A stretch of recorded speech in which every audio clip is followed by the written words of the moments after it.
আমার ইয়ান্না কই? আমার ইয়ান্না খুব সুন্দরী হয়েছে।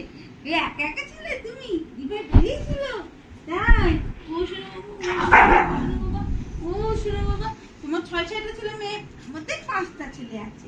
আমার ইয়ান্না 6টা ছেলে মেয়ের মধ্যে 5টা ছেলে মেয়ে বেঁচে আছে।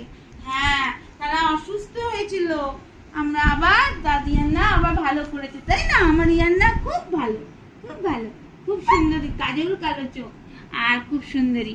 আমার ইয়ান্না দিভাইকে খুব ভালোবাসে, তাই না শোনো বাবা? গোপ জোড়া আছে, দেখো গোপ জোড়া, কালো কালো গোপ জোড়া, গোপও পাকা হয়ে আছে। ইয়ান্নার কত বয়স? 9 বছর বয়স। ইয়ান্নার 9 বছর বয়স, তাও ছেলে মেয়ে হয়, কি সুন্দর করে থাকে আমার ইয়ান্না, খুব সুন্দরী, তাই না শোনো বাবা? লক্ষ্মী শোনো বাবা আমার।